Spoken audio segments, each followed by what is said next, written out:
The first thing she notices isn't the language. It's the laughter. It comes too fast, too sharp, arriving fully formed before she is meant to hear it. One moment they are all sitting in the same room, glasses sweating onto the table, music low enough to pretend conversation matters. The next, something shifts. Not the volume, not the mood, just the door. It is invisible, but Mara feels it close. Her husband leans forward on the couch, elbows on his knees, shoulders loosening in a way they rarely do around her anymore. The woman beside him laughs again, covering her mouth as if the sound needs permission. Words pass between them that Mara cannot follow, cannot interrupt, cannot enter. Korean. She stays where she is, nodding at pauses that aren't meant for her, smiling when eye contact drifts in her direction out of courtesy rather than inclusion. She tells herself it is harmless. That friends share habits. That language isn't a weapon unless someone means it to be. But no one explains the joke. No one checks if she is still in the room. She watches the way his voice softens when he speaks it, the way his hands move more freely, the way he doesn't look at her, not even once, while the conversation stretches on without her. It isn't the first time. That's what makes it worse. The first time, she asked. Lightly, casually. He waved it off. It's nothing, he said. You're overthinking. So she stopped asking. Instead, she learned to listen without understanding, to recognize tone without translation, to feel the space where meaning was being built without her. That night, sitting in her own living room, she realizes something she hasn't wanted to name before. This isn't about language. It's about choice. At some point, he decided that certain parts of himself weren't for her anymore, that certain conversations didn't need her presence to be complete, that she could be nearby without being included. The laughter rises again, sharper this time. Someone glances at her, then looks away. She doesn't react. She doesn't interrupt. She doesn't leave. She waits. Because when you understand that you're being excluded on purpose, you stop asking to be let in. You start deciding when the door closes for everyone else. The house settles into its evening shape an hour before the guests arrive. Mara moves through the kitchen without urgency, pulling serving bowls from shelves she rarely uses, arranging vegetables into patterns that suggest effort without revealing how little she cares about presentation. The counters gleam. The floors are swept. Everything is in place because everything is always in place when people are coming. Her husband, Sung-ho, stands near the refrigerator with his phone pressed to his ear, speaking in quick, rhythmic bursts she cannot parse. His free hand gestures loosely at the air, punctuating sounds she has never learned to decode. She doesn't ask who it is. She already knows. The guests tonight are his. They have always been his. Friends from graduate school, from a life that predates her by a decade, from a context she entered late and never fully inhabited. She has met them before, enough times to remember faces, not enough to remember which stories belong to whom. When he ends the call, he glances at her briefly. They're almost here. She nods. The wine's on the counter. He doesn't acknowledge the statement. He's already moving toward the living room, adjusting a pillow that doesn't need adjusting, checking the angle of a lamp. The doorbell rings 12 minutes later. 3 women enter in a cluster of overlapping greetings, shoes slipped off at the threshold without being asked. The tallest one, Jiyun, presses a bottle of soju into Sung-ho's hands and says something Mara doesn't catch. He laughs. It sounds different than it does when he laughs with her. Lighter, less considered. Mara steps forward, offering a smile she has practiced. Welcome. Can I take your coats? One of the women hands hers over. The other 2 are already past her, drifting toward the couch, settling into cushions like they belong there more than she does. The next hour unfolds in fragments. Mara pours drinks she is not asked to pour. She refills bowls no one thanks her for refilling.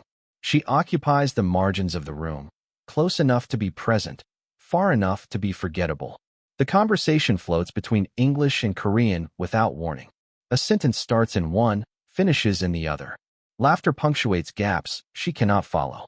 She sits near the window with a glass of wine she barely touches, watching Sung-ho's hands as he talks. They move more when he speaks Korean. More expressive, more alive. Jiyun says something low and quick. Sung-ho leans closer to hear it. His smile stretches in a way Mara hasn't seen in months. No one translates. No one looks at her. The second hour is worse. The English thins. The Korean thickens. The room divides into those who belong and those who are merely tolerated. At one point, Mara catches Jiyun glancing at her. A flicker of something unreadable before her gaze returns to Sung-ho. The moment passes without acknowledgement. Mara finishes her wine, pours another, doesn't drink it. Near midnight, the laughter peaks. All four of them, Sung-ho and his three friends, are leaning into each other now, voices overlapping in a language that excludes her by design or by habit. She cannot tell which anymore. She is not sure it matters. She stands. The movement draws no attention. She walks to the kitchen, opens the dishwasher, begins loading plates that are already clean. Behind her, the Korean continues without pause. She wonders when she stopped expecting anything different. She wonders if he notices she's gone. The water runs. The plates clatter softly against the rack. The sounds fill the silence she carries with her. When she finally turns around, Sung-ho is standing in the doorway. His expression is neutral, unreadable. "You okay?" he asks. She holds his gaze. "Fine." He watches her for a moment longer than necessary, then nods once and returns to the living room. The Korean resumes before his footsteps fade. Mara dries her hands on a towel and stays where she is. The laughter reaches her in waves, rising, cresting, falling, each peak a reminder of a room she is not part of. She folds the towel into a square, places it on the counter, smooths the edges. From the living room, Jiyun's voice rises, playful and teasing. Sung-ho responds, his tone warm in a way Mara cannot remember hearing directed at her. Not recently. Maybe not ever. She picks up her wine glass, sets it down without drinking. The clock on the microwave reads 12:47. She thinks about walking back in, sitting down, asking what's so funny. She doesn't move. Instead, she listens to the shape of the conversation she will never understand, the rises and falls, the pauses filled with meaning she isn't meant to access. Her chest tightens, but she doesn't name it. She breathes, waits, listens.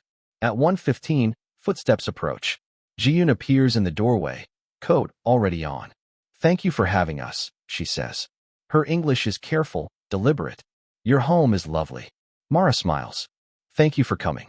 Jiyun's eyes linger a moment too long before she turns away. The front door opens. Voices spill out into the night, then fade as cars start and pull away. Sung-ho returns to the kitchen. He looks tired now, the animation drained from his face.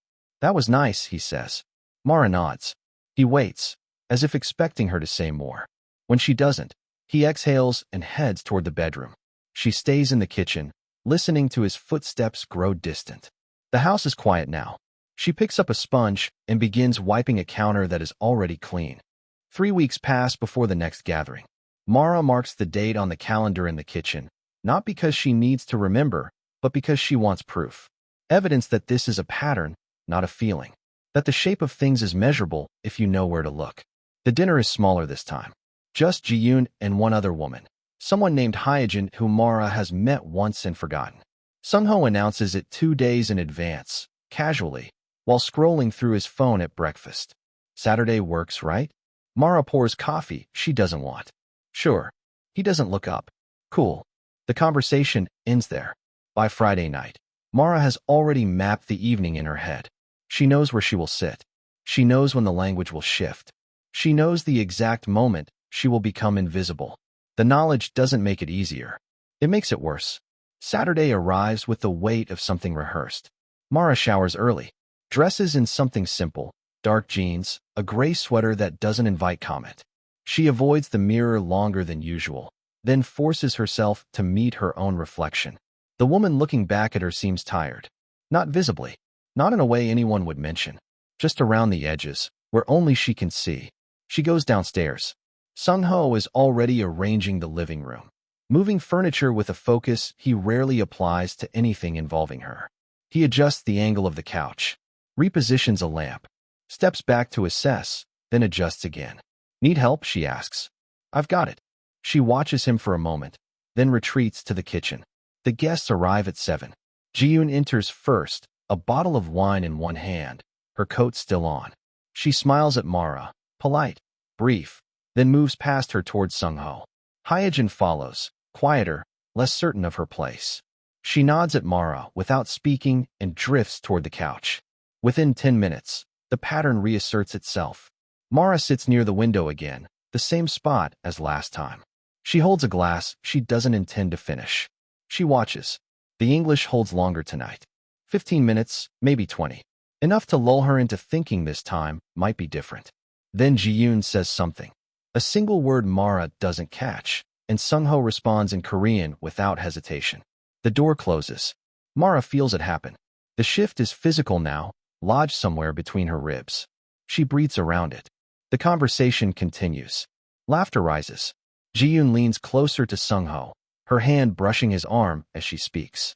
He doesn't pull away. Mara catalogs the contact without reacting. She notes the angle of Jiyun's body, the tilt of her head, the way her voice drops when she says his name. None of it is new. All of it is sharper now that she's paying attention. Hyojin glances at Mara once, then looks away quickly, as if caught doing something she shouldn't. The evening stretches. At 9, Mara excuses herself to refill a bowl that doesn't need refilling. She stands in the kitchen with her back to the doorway, listening to the rhythm of voices she cannot understand. She counts the seconds between bursts of laughter, notes the pauses, tracks the cadence. Sungho's voice is lighter again, warmer. The version of him that exists in Korean is someone she doesn't recognize, someone who laughs more easily, speaks more freely, touches more casually. She wonders which version married her. At 10, she returns to the living room with a plate of fruit no one asked for. She sets it on the table and sits down without speaking. The conversation stutters. Jiyun glances at her, then at Sungho. A beat passes. Sungho clears his throat. We were just talking about, he stops. Starts again. It's hard to translate. Mara nods. It always is. Something flickers in his expression, annoyance, maybe, or something closer to guilt. It disappears before she can name it. The Korean resumes within minutes. She doesn't react. She has stopped expecting translation, stopped hoping for inclusion, stopped believing that asking would change anything. Instead, she watches. She watches Jiyun's hand find reasons to touch Sungho's shoulder, his arm, his knee. She watches him lean into the contact without acknowledging it. She watches Hyojin pretend not to notice. The clock ticks past 11. When the guests finally leave, Mara stands at the door and accepts their thanks with a smile that requires effort to hold. Jiyun hesitates at the threshold, her eyes meeting Mara's for a fraction of a second too long. See you next time, Jiyun says. Mara doesn't respond. The door closes. The house empties. Sungho collapses onto the couch, exhaling loudly. That was fun. Mara begins collecting glasses from the table. You were quiet tonight. She stacks the glasses carefully, one inside the other. Was I? He watches her for a moment. You okay? The question lands like an accusation. She carries the glasses to the kitchen without answering. Behind her, she hears him sigh. The sound of someone deciding something isn't worth pursuing. Good. She runs water over dishes that don't need washing. She scrubs surfaces that are already clean. She keeps her hands busy and her face neutral. When she finally returns to the living room, he's asleep on the couch, phone resting on his chest, mouth slightly open. She stands over him for a long moment. She doesn't wake him, doesn't cover him with a blanket, doesn't turn off the light. She climbs the stairs alone and lies in bed with her eyes open, listening to the silence settle around her. The next morning, she wakes before he does. She makes coffee, reads the news, waits. When he finally appears, rumpled and yawning, she doesn't mention the night before. Neither does he. The pattern holds. But something has shifted. Not in him. In her. She stops hoping for change. Starts preparing for repetition. When the next invitation arrives, a group dinner at a restaurant downtown, his friends, his language, his world, she doesn't argue. Doesn't ask questions. Doesn't negotiate. She says yes. And she begins to plan. Not confrontation. Not argument. Something quieter. Something that requires only patience and the willingness to wait. The restaurant is Korean. The menu has no English translations. She books the reservation herself. The restaurant is louder than she expected.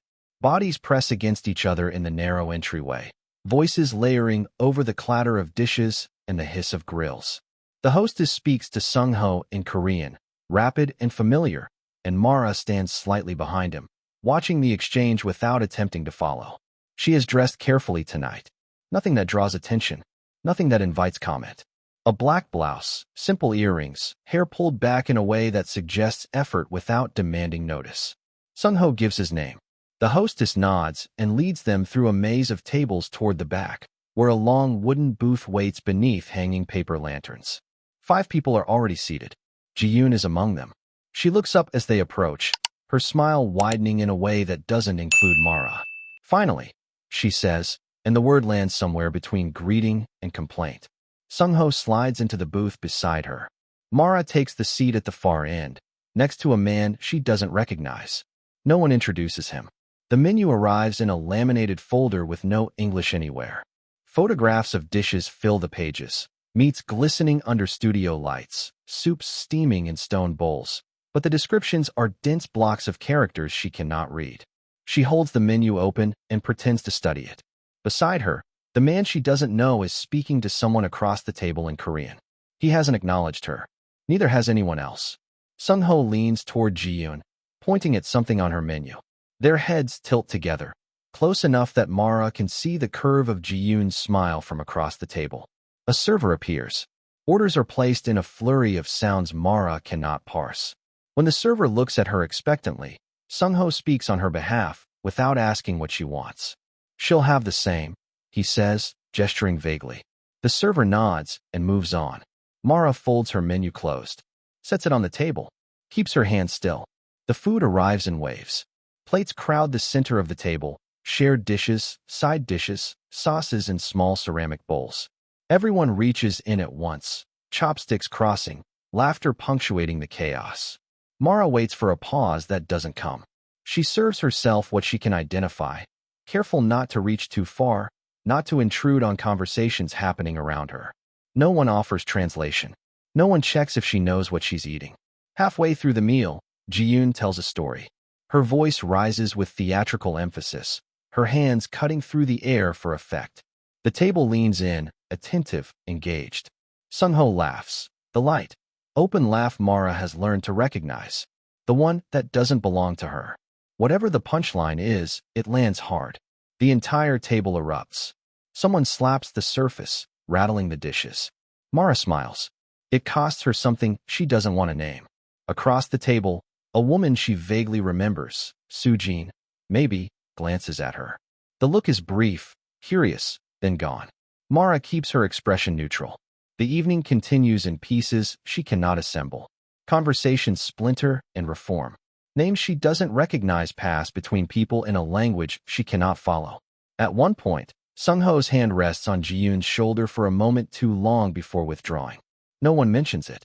By 9 o'clock, the table is littered with empty plates and half-finished bottles. The noise level has risen.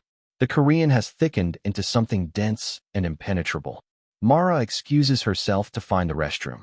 She walks slowly through the restaurant, letting the distance grow between herself and the table.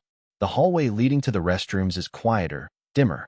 She stands in front of the mirror and studies her reflection. She looks fine. That's the problem. Nothing about her appearance suggests what's happening. Nothing visible marks the hours of exclusion, the accumulation of silences, the growing weight of being present without being seen. She washes her hands, dries them, waits. When she returns to the table, the conversation is still flowing. No one noticed her absence. She slides back into her seat at the end of the booth. The man beside her, still unnamed, shifts slightly to give her room. It's the first acknowledgement she's received in over an hour. She doesn't thank him. At 10, the check arrives. Sung-ho reaches for it automatically, waving off protests from others at the table. Numbers are divided in Korean, calculations passed back and forth. Mara opens her purse, but no one tells her what she owes. She sets cash on the table anyway. Too much, probably. She doesn't care. Outside, the group lingers on the sidewalk, breath visible in the cold air. Plans are made for another gathering. Next month, someone's apartment, a birthday, or anniversary Mara won't remember. Jiyun hugs Sung-ho goodbye. The embrace lasts a beat longer than necessary. Mara watches without expression. The group disperses. Cars pull away. The street empties. Sung-ho turns to her, finally, as if remembering she exists. "Ready?" She nods. They walk to the car in silence. He unlocks it with a chirp and slides into the driver's seat. She sits beside him, seatbelt clicking into place. He starts the engine. The radio fills the space between them with noise neither of them needs. "You barely ate," he says, pulling out of the parking spot. I wasn't hungry. You should have said something. I would have ordered something else for you. She watches the streetlights pass. When he glances at her. What? When would I have said something? The question hangs in the air. He doesn't answer it. They drive the rest of the way home without speaking. At a red light, Mara sees his reflection in the window, jaw tight, eyes forward, fingers drumming on the steering wheel. She wonders if he knows what he's doing, if any of it is conscious, if it would matter if she told him. The light turns green. He accelerates. She leans her head against the cold glass and closes her eyes. The car pulls into the driveway. The engine dies. Neither of them moves. You're upset, he says finally. It's not a question. She opens her eyes. No. Then what? She considers the question. Considers the 100 ways she could answer it, the conversations that would follow, the denials and deflections she already knows by heart. She opens the car door. I'm tired, she says. That's all. She walks toward the house without waiting for him. Behind her, the car door slams. She doesn't turn around. The days after the restaurant blur into a rhythm Mara stops, trying to track. She wakes, showers, dresses, moves through the house like someone rehearsing a role she no longer believes in. The motions are correct. Coffee poured, breakfast assembled, dishes cleared, but the substance has drained out of them. Sung-ho notices nothing. Or notices and says nothing. The distinction no longer matters to her. They occupy the same rooms without occupying the same space. He works from his office with the door half closed. She reads in the living room with pages she doesn't remember turning. Conversations happen in fragments, logistical, functional, emptied of anything that might require response. I'll be late tonight. Okay. Don't wait up. I won't. The exchanges require nothing from either of them. They pass through the air and dissolve. Mara begins sleeping later. Not insomnia, something closer to delay. She stays awake after he goes to bed, sitting in the kitchen with the lights dimmed, listening to the house settle around her. The silence has a texture now. She can feel it against her skin. On Thursday, she cancels lunch with a friend. The excuse she gives is work-related. The truth is simpler. She doesn't want to perform normalcy for someone who might see through it.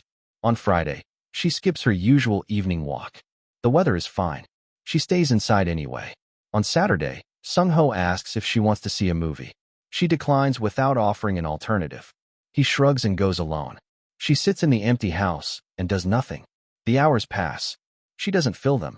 At some point, the refrigerator hums to life, then falls silent again. A car passes outside, headlights sweeping across the ceiling.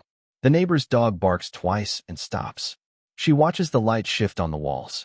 Watches the shadows lengthen and merge. She doesn't cry, doesn't pace, doesn't reach for her phone or turn on the television or pour a drink. She just sits. When Sung-ho returns, she's still in the same chair. He pauses in the doorway, keys in hand, expression unreadable. You didn't move. No. He waits for elaboration. None comes. He sets his keys on the counter and disappears upstairs. She hears the shower turn on, hears it turn off. Hears his footsteps cross the bedroom above her, then stop. The house settles back into silence. She stays where she is. Sunday morning, Mara wakes before dawn. The bedroom is gray, the light thin and colorless. Sung-ho sleeps with his back to her, breathing slow and even, untroubled by whatever it is that pulled her out of sleep. She lies still for a long time, staring at the ceiling. Her thoughts move in circles she can't escape. The restaurant, the laughter, the language, the hand on Jiyun's shoulder that no one mentioned. She replays the moments without analyzing them. Lets them loop through her mind like footage from a camera she can't turn off. She doesn't ask what they mean. She already knows. At 6, she gets up. She moves through the house in bare feet, avoiding the floorboards that creak. The coffee maker is too loud, so she boils water on the stove instead, watching the kettle until it begins to whistle. She drinks her coffee, standing at the window, watching the street wake up. A jogger passes. A car pulls out of a driveway 3 houses down. A woman walks a dog that stops at every mailbox. Normal life. Normal people. Normal mornings. She finishes her coffee and rinses the cup. By the time Sung-ho comes downstairs, she's dressed and sitting at the kitchen table with a book open in front of her. You're up early, he says. She turns a page. Couldn't sleep. He pours himself coffee. The machine is fine for him. And leans against the counter, scrolling through his phone. Jiyun texted, he says, not looking up. She wants to do dinner again next week. Mara's hand stills on the page. Here or out? Out. Some new place in the city. She doesn't respond immediately. The silence stretches. Sungho looks up. Is that okay? She meets his eyes. Holds them. Sure. He watches her for a moment longer, something flickering behind his expression. Curiosity, maybe, or the faint suspicion that he's missing something. Then he nods and returns to his phone. The moment passes. Mara closes her book. She doesn't remember what she was reading. The week unspools in increments. Monday, she goes to work, comes home, cooks dinner, eats alone because Sungho is working late. Tuesday, she cancels another plan. The friend doesn't ask why. Wednesday, she finds herself standing in the bathroom, staring at her reflection for longer than she can explain. Thursday, she drives to a park she hasn't visited in years and sits in the car without getting out. Friday, she says fewer than 50 words to Sungho. She counts them afterward. Each day pulls further from the one before, as if time itself is stretching, thinning, losing density. She moves through the hours without resistance, lets them carry her forward without asking where they're going. At night, she lies awake beside a man who sleeps soundly, and she maps the distance between their bodies like a surveyor measuring land that no longer belongs to her. Saturday arrives. Mara awakes with a clarity that feels foreign, almost intrusive. The fog that has settled over the week lifts without warning. She showers, dresses, brushes her hair with more attention than she has in days. Sungho is in the kitchen when she comes down, eating cereal and watching something on his laptop. You look nice, he says, glancing up. Thank you. He waits for more. She offers nothing. She pours coffee, sits across from him, watches his face while he watches the screen. He doesn't look up again. She drinks her coffee slowly, letting the heat settle in her chest. Tonight is the dinner. Jiyun and the others. Another restaurant. Another evening of exclusion. Another performance of a marriage that exists only in the spaces where no one is paying attention. She could cancel, could claim illness or exhaustion or any of the excuses she has stockpiled over the years. She doesn't. Instead, she finishes her coffee, rinses the cup, places it in the dishwasher. She walks to the hallway and retrieves her phone from her purse. She opens the voice memo app, checks the battery, clears the storage. Then she sets the phone back in her purse and returns to the kitchen. Sungho is still watching his laptop. What time do we leave? She asks. 7. She nods. The decision has formed. She doesn't share it. She spends the rest of the day waiting. The afternoon moves like something held underwater. Mara spends the hours before dinner in deliberate stillness. She reads without absorbing. She folds laundry that doesn't need folding. She stands at the window and watches the light change on the street outside, counting the minutes by the angle of shadows on the pavement. Sungho disappears into his office after lunch. The door closes with a soft click that feels louder than it should. She doesn't knock, doesn't check on him, doesn't ask what he's doing. At 4, she lays out her clothes for the evening. A dark green dress, simple, unremarkable, the kind of thing that doesn't invite attention. Flats instead of heels. Small earrings she can forget she's wearing. She showers at 5. Takes her time.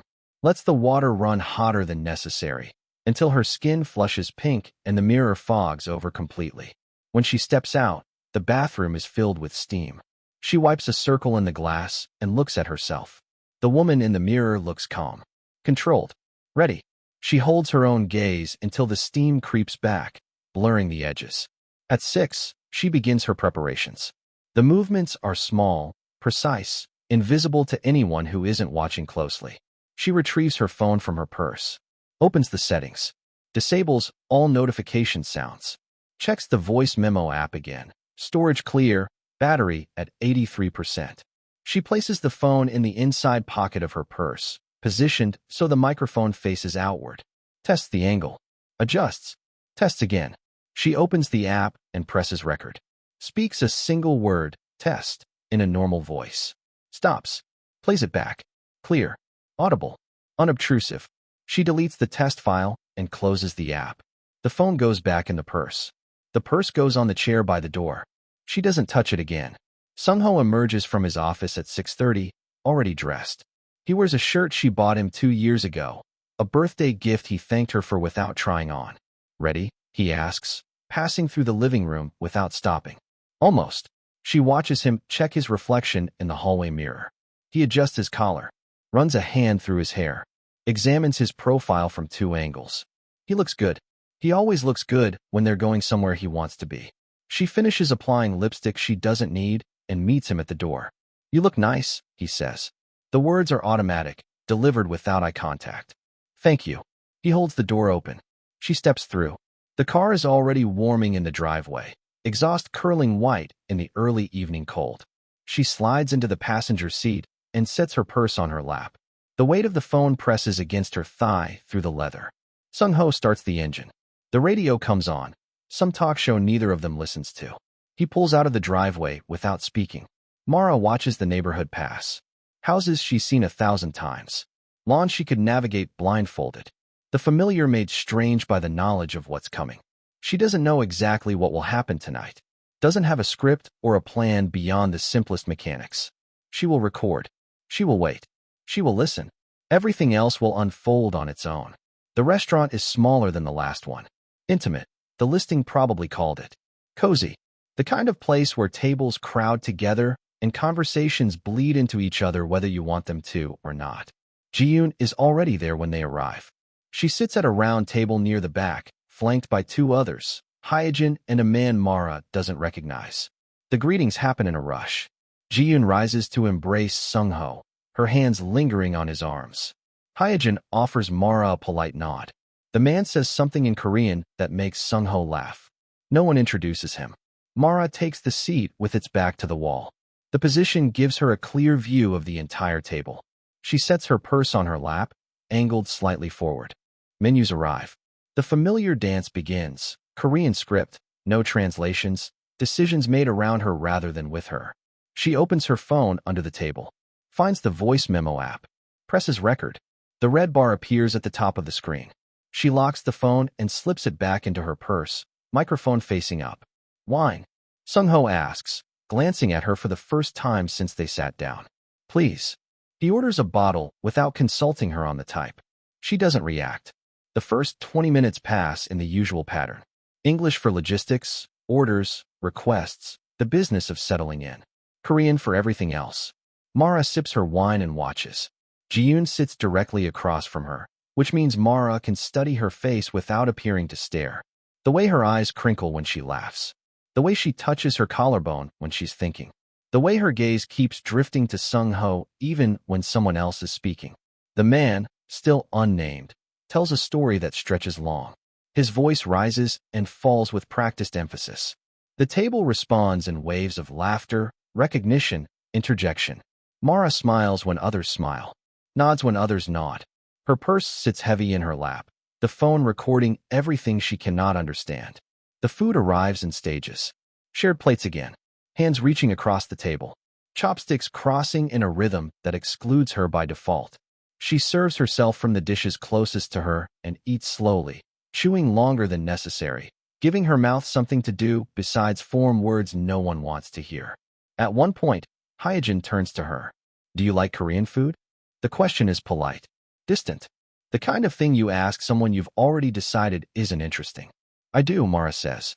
This is delicious. Hyejin nods once, then turns back to the conversation Mara isn't part of.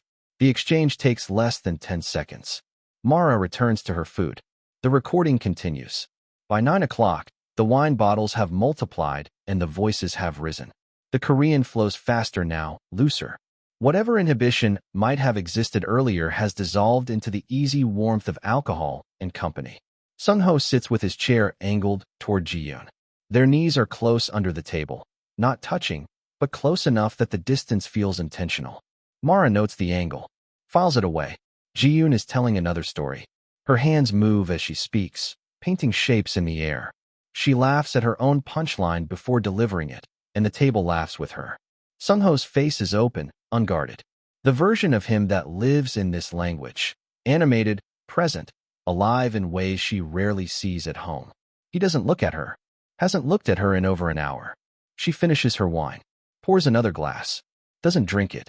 The unnamed man says something that makes Jiyun gasp and cover her mouth. Sung-ho shakes his head, grinning, and responds in a low voice that triggers another wave of laughter. Mara sits at the edge of the table, invisible, patient. The phone keeps recording. At 9:30, she excuses herself. Restroom, she says to no one in particular. No one responds. She takes her purse with her. The hallway leading to the restrooms is narrow, dimly lit. She walks slowly, letting the distance grow. Inside the single stall, she locks the door and retrieves her phone. The recording shows 47 minutes of audio. The waveform pulses with peaks and valleys. Laughter, speech, silence. She doesn't play it back. Not yet. She checks the battery. 71%. Plenty. She adjusts the phone's position in her purse, ensuring the microphone remains unobstructed. Then she unlocks the door and walks back to the table. Nothing has changed in her absence. The conversation continues. The laughter rises. Sungho's chair has drifted closer to Jiyun's. Mara sits down without comment. Jiyun glances at her. A flicker of acknowledgement. Nothing more. Then returns to whatever story is unfolding. Mara reaches for her wine glass. Her hand is steady. The night is not over yet. The table has reached the hour where inhibition dissolves completely. Voices overlap without apology. Laughter erupts in bursts that startle neighboring diners. The Korean flows thick and fast, punctuated by sounds Mara has learned to recognize even without comprehension. The sharp intake of breath before a punchline. The rising cadence of disagreement disguised as teasing. The low murmur of something not meant for the whole table. Sungho's arm rests on the back of Jiyun's chair, not touching her, close enough that the absence of contact feels deliberate. Mara watches from her position at the edge. Her wine glass is nearly empty. She hasn't refilled it. The plate in front of her holds the remains of food she barely tasted, pushed into shapes that suggest eating without confirming it.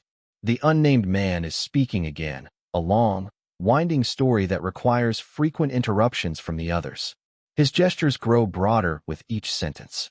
At one point, he stands halfway out of his chair for emphasis, drawing laughter that ripples through the group. No one translates. No one looks at Mara. She glances at her phone under the table. 1 hour and 12 minutes of recording. The battery indicator shows 63%. She locks the screen and returns her attention to the table. Jiyun is whispering something to Sungho now, her head tilted close to his. He listens with his eyes half closed, nodding slowly, a smile pulling at the corner of his mouth. Whatever she says makes him laugh, a single, low sound that doesn't carry far.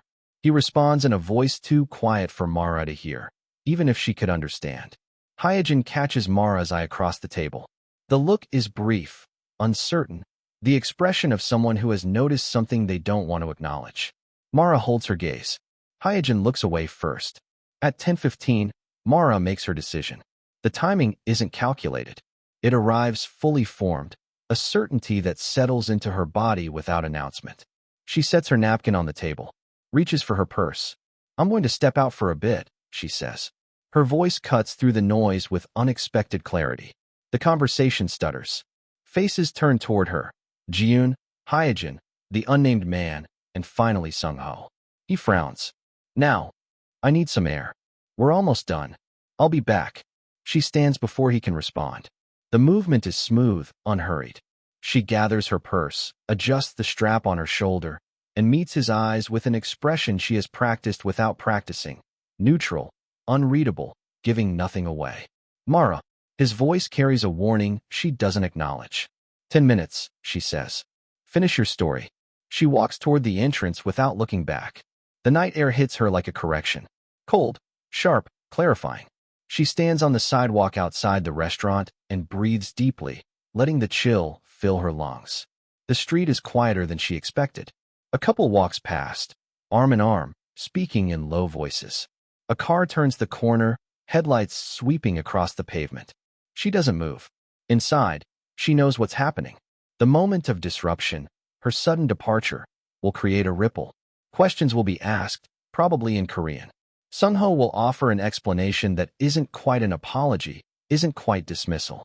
And then they will continue. The language will resume. The laughter will return. The door will close again, softer this time, relieved. She counts to 60. Then again. At 5 minutes, she retrieves her phone from her purse. The recording is still running, 1 hour and 18 minutes now. She doesn't stop it. She stands on the sidewalk, phone in hand, listening to the muffled sounds of the city. A siren in the distance. The hum of a ventilation unit above a nearby building. The faint bass of music from somewhere she can't identify. 7 minutes. 8. 9. She puts the phone back in her purse and walks to the door. The restaurant feels different when she re-enters. Not quieter. The noise level hasn't changed. But the energy has shifted. Heads turn as she approaches the table.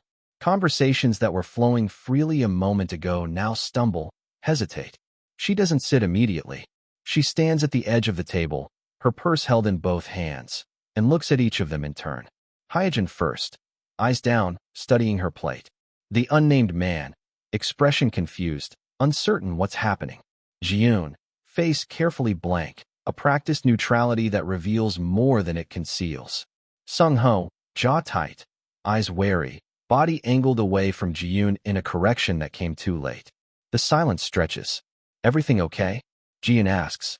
Her English is careful, deliberate. Mara doesn't answer her.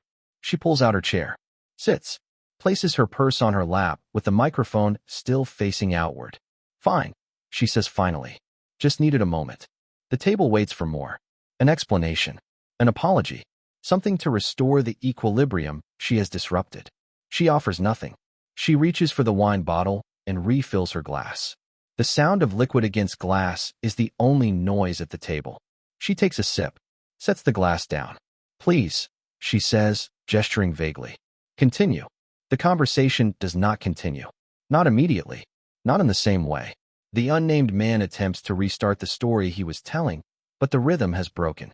His gestures are smaller now, his voice less certain. Jiyun responds in monosyllables. Jiyun laughs once, too high, then falls silent. Sung-ho watches Mara with an expression she cannot read. She meets his gaze and holds it. Something passes between them, not understanding, not agreement. Something closer to acknowledgement. The recognition that a line has been approached, if not crossed. He looks away first. The check arrives without being requested. The server must have sensed the shift. The table that was celebrating is now something else. Something that needs to end. Sung-ho reaches for the bill automatically. Numbers are exchanged, cards produced, the mathematics of departure conducted in hushed voices. Mara doesn't offer to pay, doesn't ask what she owes. She sits with her wine glass in hand and waits. Outside, the group fragments.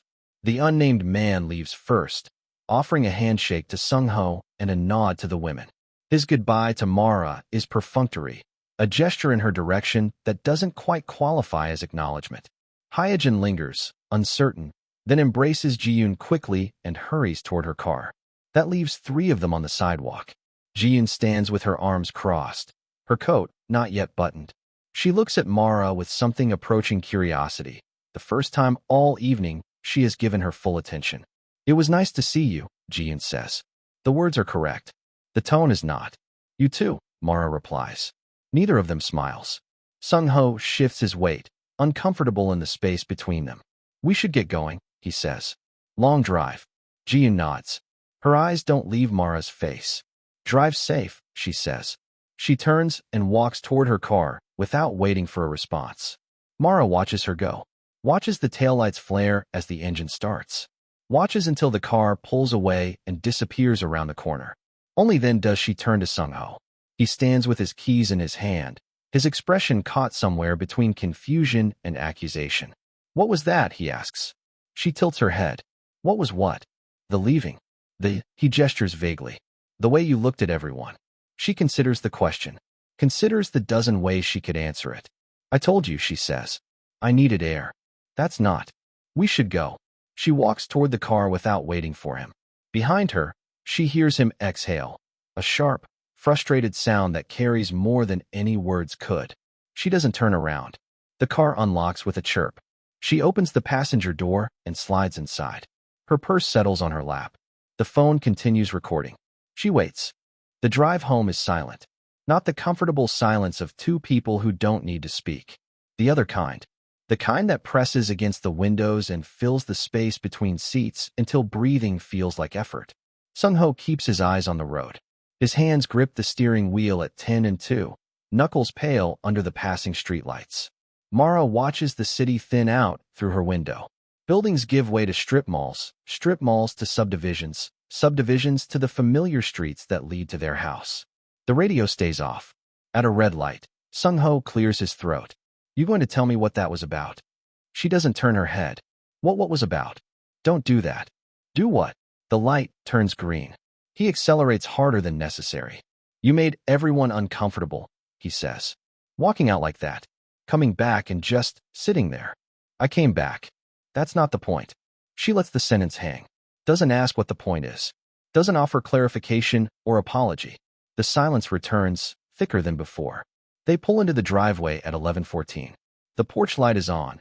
She left it on before they left, a habit from years of coming home to dark houses.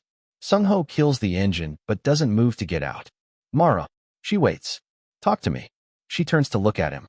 His face is half lit by the porch light, shadows pooling under his eyes, along his jaw. Inside, she says. She opens the door and steps out before he can respond. The house feels different at night. Smaller. More contained. The walls closer together than they seem during the day. Mara sets her purse on the kitchen table and turns on the light above the stove. The glow is soft, indirect, enough to see by, not enough to feel seen. Sung-ho follows her in. He stands in the doorway between the kitchen and the living room, arms crossed, waiting. She doesn't make him wait long. Sit down, she says. I don't want to sit. Sit down anyway. Something in her voice makes him comply. He pulls out a chair and lowers himself into it, movements stiff with reluctance. She remains standing. For a moment, neither of them speaks. The refrigerator hums.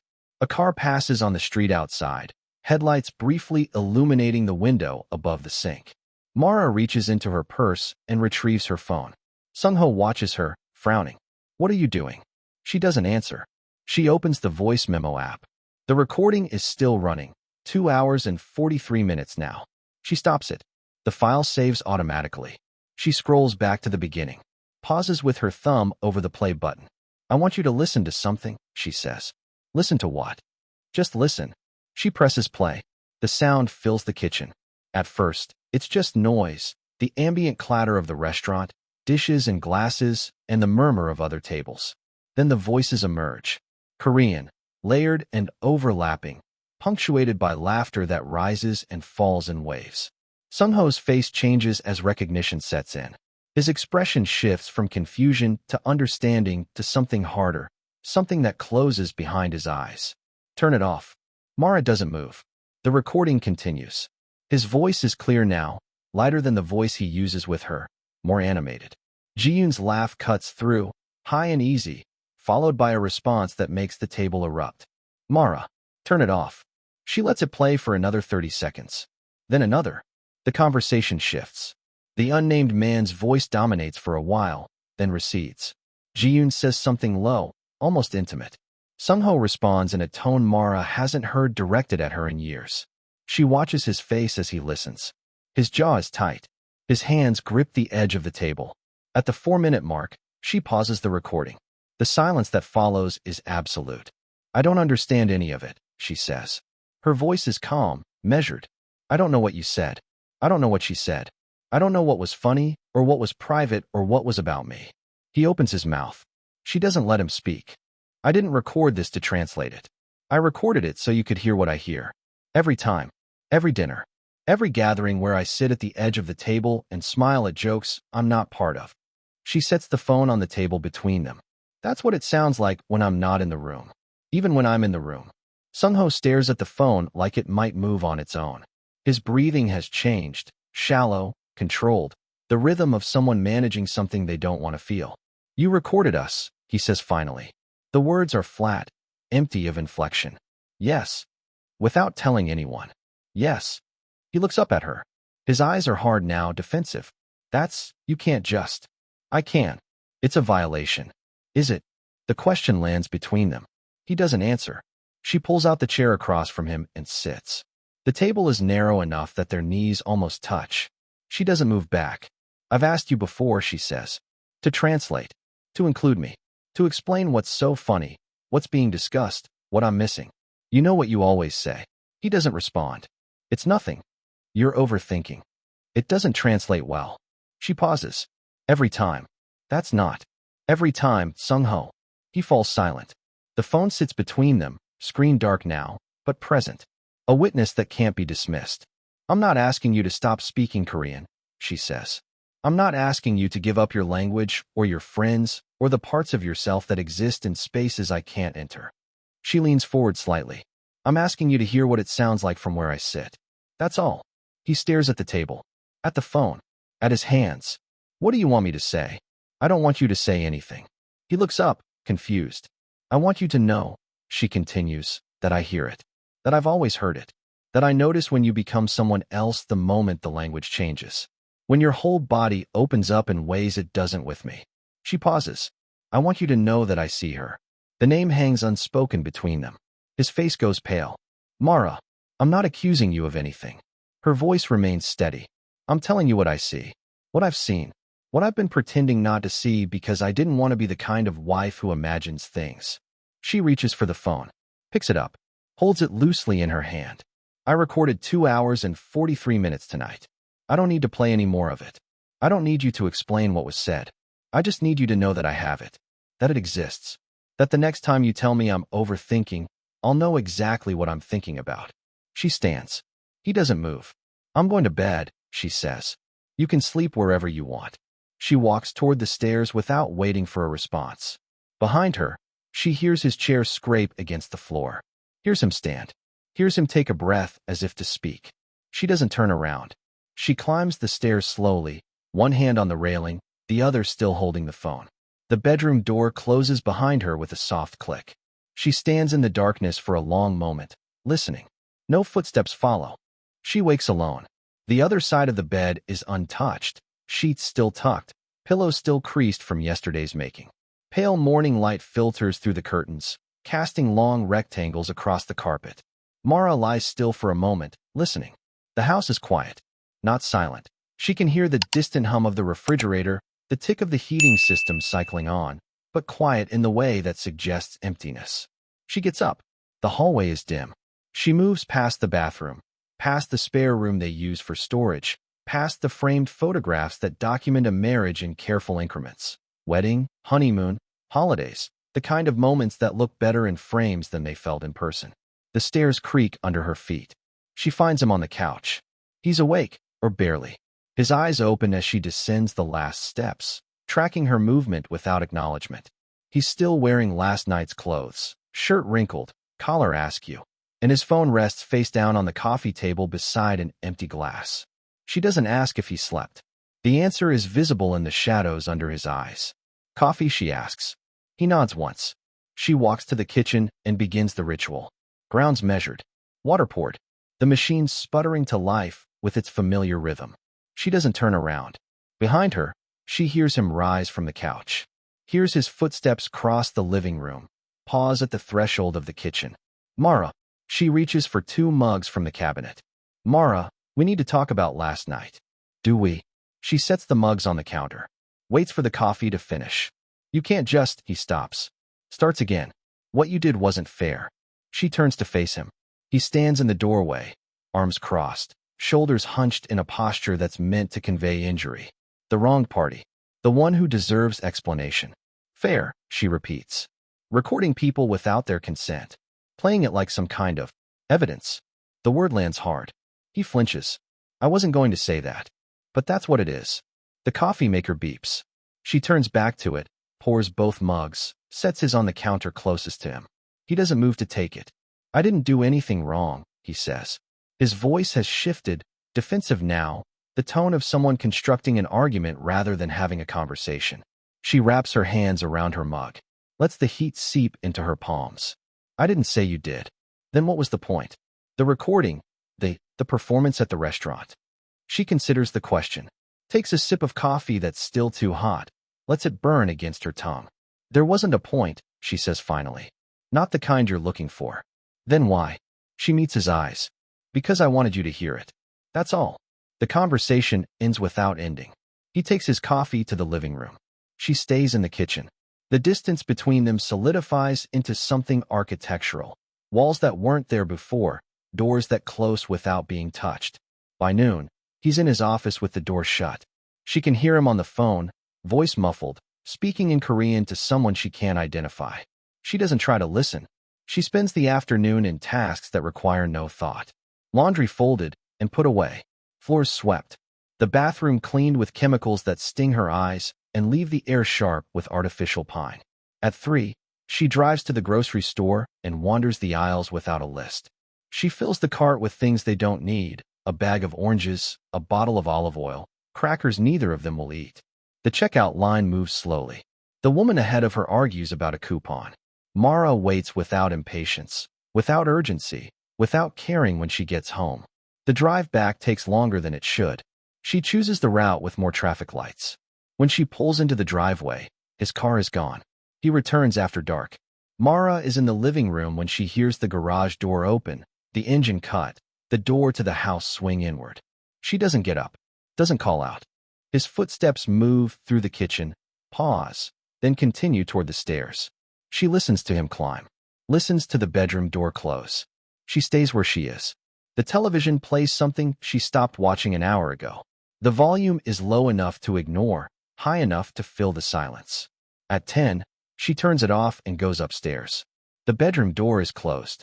Light seeps from the crack beneath it. She stands in the hallway for a long moment, hand raised toward the knob. She doesn't knock. She walks to the spare room instead.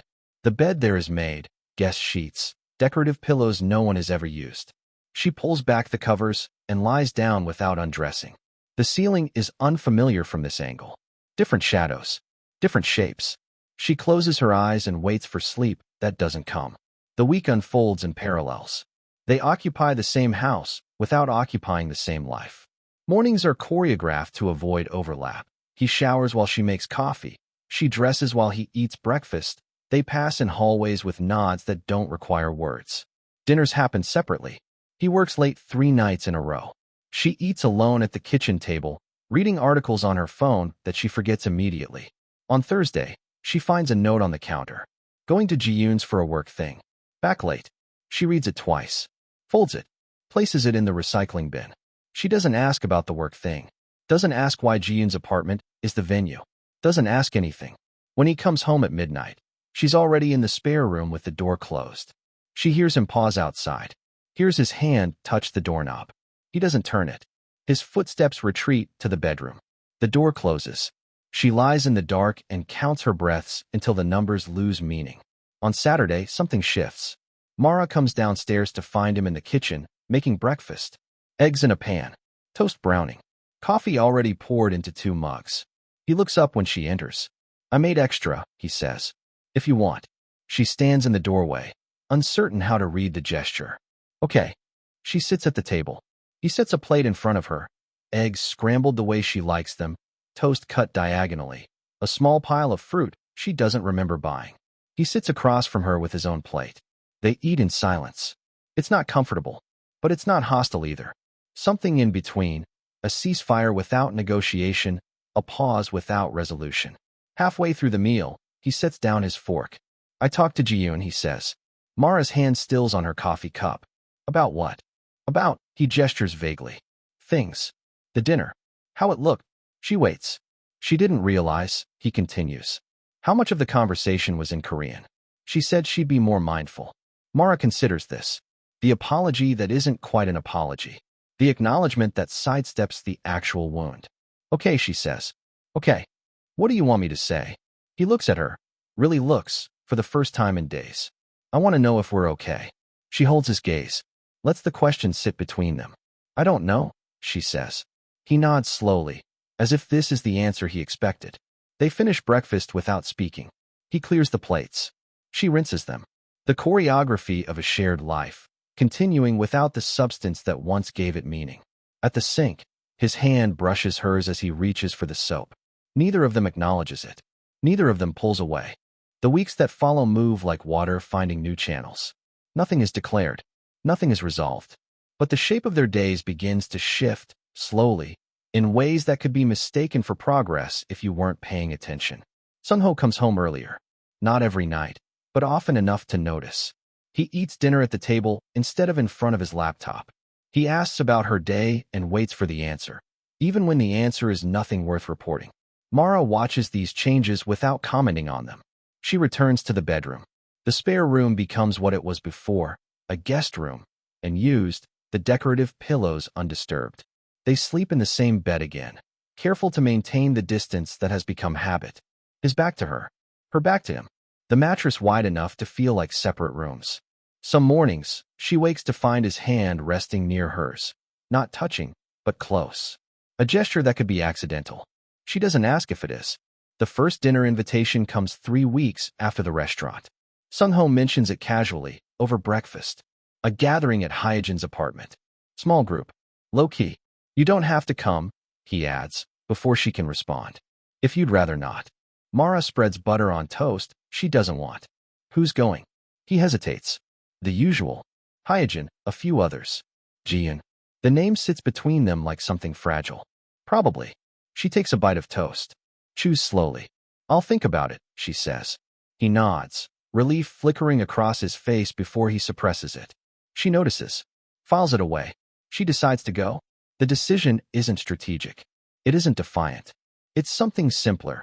A refusal to retreat, to cede ground, to let the shape of her life be determined by avoidance. She dresses carefully. Not to impress, to armor.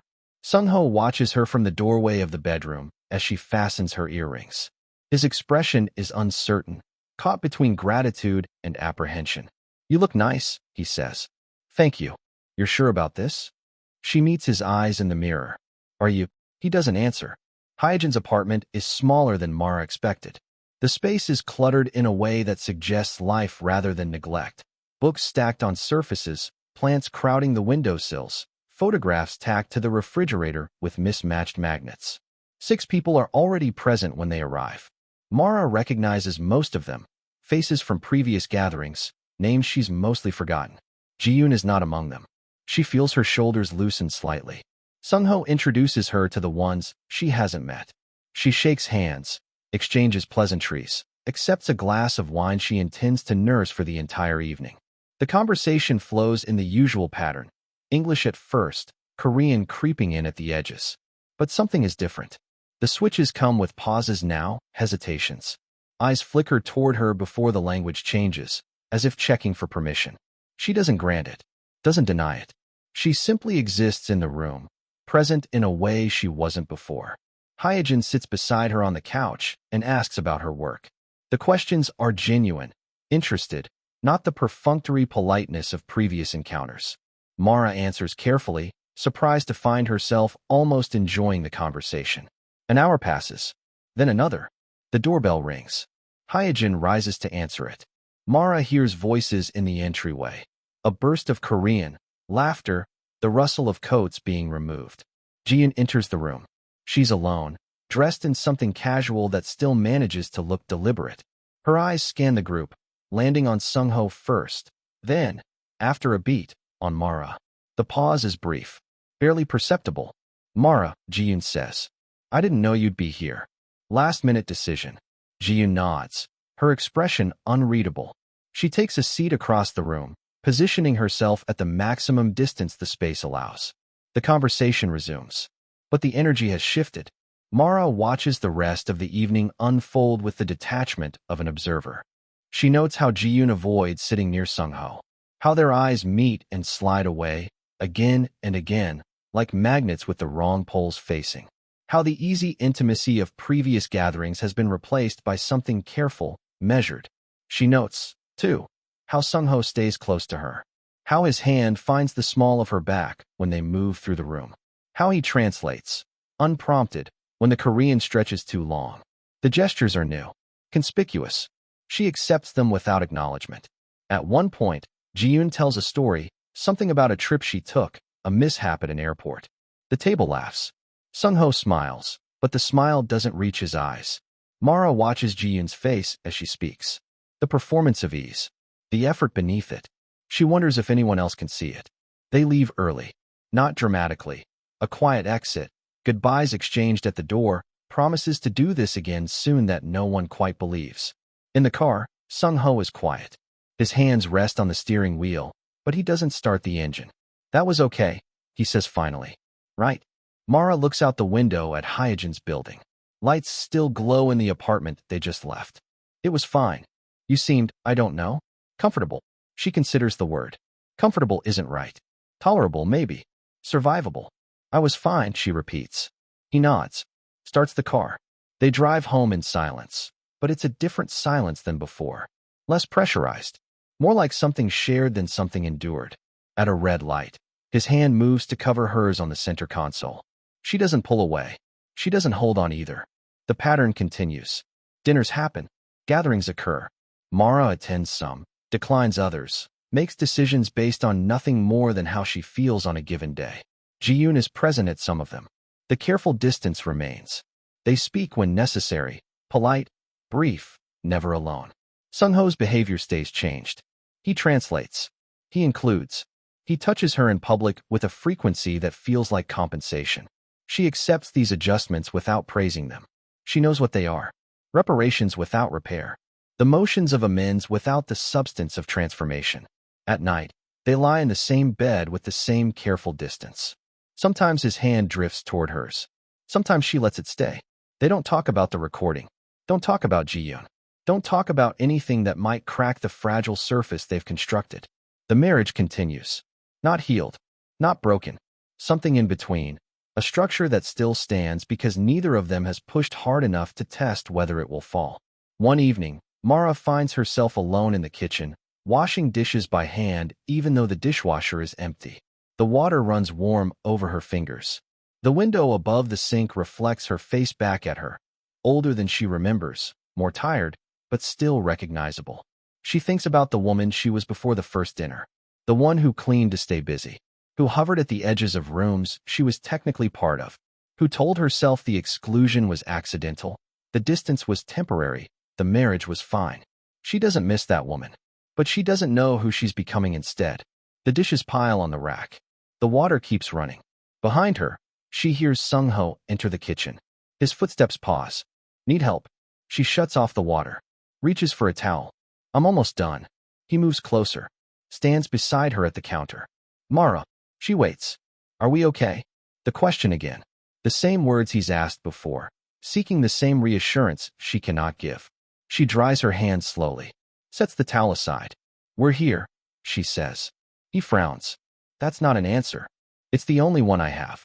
She walks past him, toward the living room, toward the rest of an evening that will pass like all the others. Quiet, careful, balanced on an edge neither of them will name. Behind her, she hears him exhale. She doesn't turn around.